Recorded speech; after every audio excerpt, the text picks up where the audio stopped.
So if you've been following me for any period of time, then you know that I am a big advocate for budgets and budgeting in general.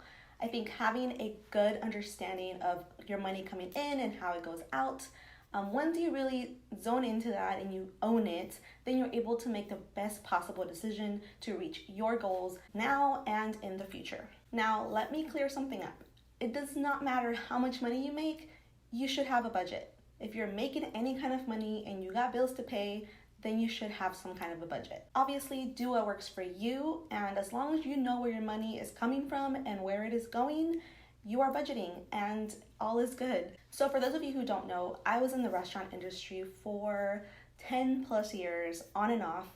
And one of the things that I noticed were that a lot of people who worked in the industry based off tips, whether that be in the restaurant or maybe you Uber or Lyft or do any kind of job where your income is not necessarily every 2 weeks or every 1st and 15th of the month, I know that it is very difficult for you to find the reasoning behind budgeting because your income is so inconsistent. I wanted to go over some of the struggles that I noticed when I was in the industry that I myself dealt with and I noticed others deal with as well. Now, as someone who's lived off of tips for a large chunk of her life and still budgeted through it all, then I am here to tell you that it is possible, you can do it, and how, if you're one of those, how you can do something about it. Now, obviously, not every single thing is going to pertain to you.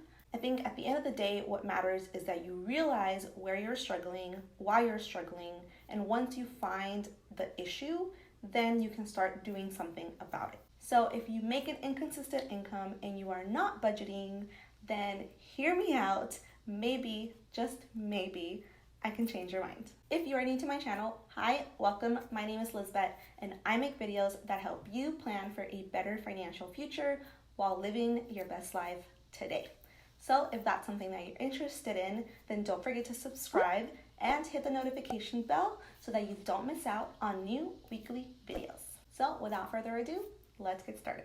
So the number one reason why I feel like a lot of people don't budget with an inconsistent income is because they lack the big picture. Now, if your goal is only to make enough money to pay rent and live off of your tips as far as food goes and, drinking out after work, then that's not realistic. Even if you are making the money that you need to make in order to survive, not having a bigger picture or a bigger reason for something else that you need to be saving up for deters you from really focusing on how you're going to make it happen. Now, you can say, I make enough money to pay my rent and all my bills and even save some money, but do you know what you're saving up for? Do you have any debt that you're not paying off because you're afraid that you're not going to make enough money next month, so therefore you have to have those savings tucked away and not used for anything else? If you don't budget out your expenses and know the exact minimum you need to make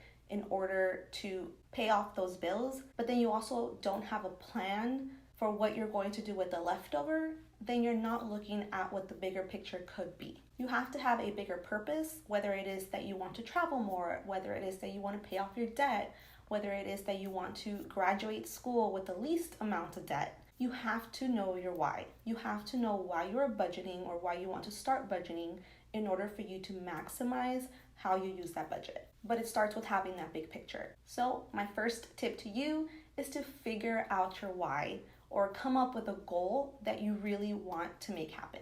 If your goal is to have a vacation in the next 6 months to a year, if your goal is to pay off a specific credit card, whatever that goal is, write it down and be prepared to start doing something about it. Number 2, you get cash, you spend cash.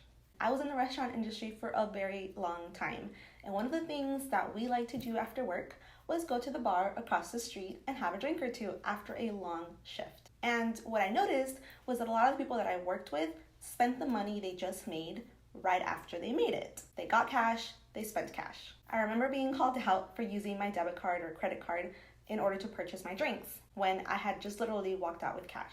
Here's the thing. I realized that using cash right after I made it would result in me not knowing exactly how much money I made. And then I wouldn't remember what I spent my money on. So what to do about it? don't use cash. My whole thing was that I would always use a debit card or a credit card in order to know where my money was going. This meant that after work, any of the cash I made was non-existent. It didn't exist until I deposited it into the bank. Now, obviously, don't go every day after work to the ATM, especially if you're working a night shift. Keep it somewhere safe until a few days later, or maybe once a week, I would get around to going to the bank and making one deposit. Now, if you feel like you save the best when you use cash, because I know a lot of people do the cash envelope system or something like that, if you're doing that and that's working for you, you know where your money is going, then that's the whole point of it, to know where your money is going. If, however, you're one of those who doesn't necessarily know exactly how you made all this money throughout the month, and now the rent is due, and you're having to pick up extra shifts to make up the rent money, then this is where this comes in. You need to stop using cash, use a debit or credit card in order to keep track of where your money is going, because once you know where your money is going, then we can start budgeting accordingly. Number 3, you have high expectations. So one of the things I would notice is that a lot of servers, I'm talking about the restaurant industry because that's what I know best, a lot of people would give up shifts during the week because they expected to just make up for it on the weekends. Weekends are the busiest, therefore they're more lucrative, right?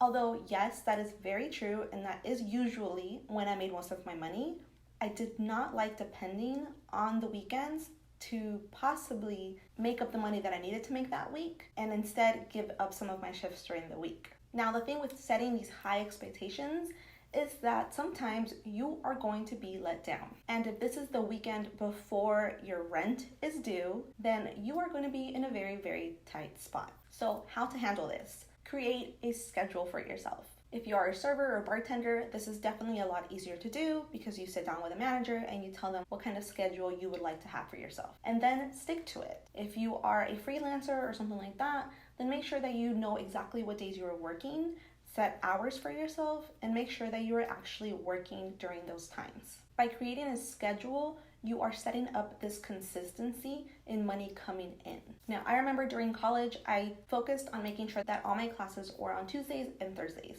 So that meant that I would work Monday, Wednesday, Friday, Saturday, and Sunday. Now, obviously, Mondays and Wednesdays were not the most lucrative times to work, but sometimes they were. Sometimes I could walk out with easily $100 on a Monday because there was less servers and somehow more people, and I ended up making more money. It meant that now me working the weekend wasn't as high of a necessity as it would have been otherwise. So if I made the money I needed at the beginning of the week, then if somebody wanted to pick up a higher paying Saturday shift, then I could seriously consider giving it to them because I already made the money that I needed to make for the week. On the flip side though, if I didn't make as much money as I expected to on a Monday, I still had the weekend to make up for what I didn't make on Monday. In creating a consistent schedule, you're able to consistently make the same amount of money overall instead of focusing on particular times that could potentially make you more money but are not guaranteed. And number 4, you don't track as you earn. This is the number one issue for why people don't budget. Especially when you're making enough money to get by, you don't seem to think about how much you make every day or every week or on a monthly basis because you're simply making enough. So what you can do. Now, I used to track my tips for every shift I worked.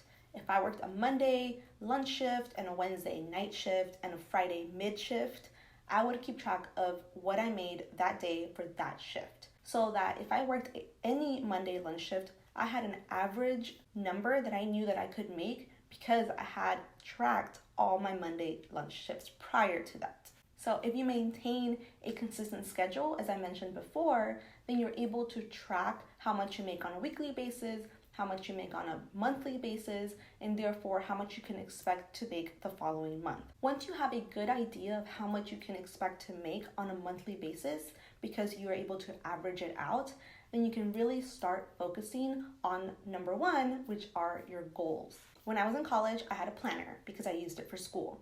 So in that same planner, I would add how much I would make for every shift. Now, obviously, that got in the way of all my schoolwork and stuff, but eventually I would sit down pick out all the numbers that I would make, do my math, and keep track of how much I was making and be able to budget accordingly for it. Now, if I would have had the Excel skills that I have now back then I would have made myself a nice income tracker on Excel, which to your benefit, I have already made for you. So if you're looking to keep track of your income on an Excel spreadsheet, which can be turned into a Google spreadsheet, then I will link to you down below the one that I've made and that you can purchase for the remainder of 2019 for $5.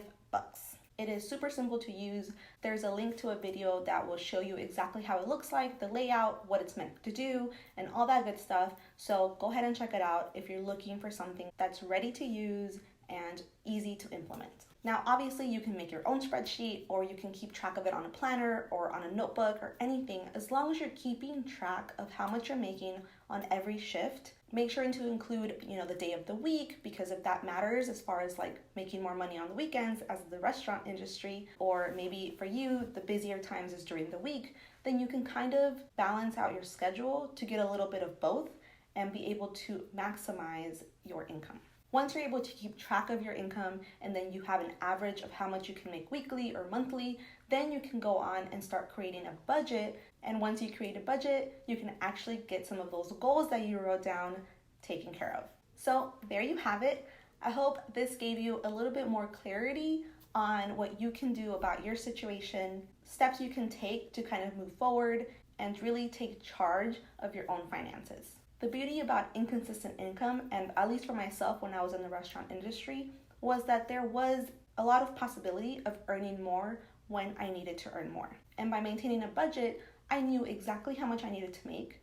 And when possible, if I worked more, then I knew that that extra money was going towards something that meant something to me. So it definitely kept me motivated in either working the shifts that I was already scheduled or not giving up shifts that I knew could make me and put me above my goals. Now, if you're interested in that tracker that I mentioned, then the link is down below. You can purchase the September through December tracker for only $5 if you want to give it a try. But if you're ready and you're sure that this is a tracker for you, then you can purchase all of 2019 and 2020 for just $10. I'll leave that linked in the description below. And like I said, you are able to watch a video where it goes through the entire income tracker so you know exactly what you are getting. If you have any other questions, comments, concerns about this topic, if you make an inconsistent income, tell me your profession in the comments below. I would love to know. Now, don't forget to subscribe if you haven't already. Make sure you hit the notifications button so that you don't miss out on new weekly videos. And give this video a big thumbs up if you found it helpful. If you would like to see me outside of YouTube, then I'm also on Facebook and Instagram. Feel free to send me a DM and say hi if you found me on YouTube. That's it for me today. Thank you so much for watching, and I will talk to y'all next time. Bye, guys.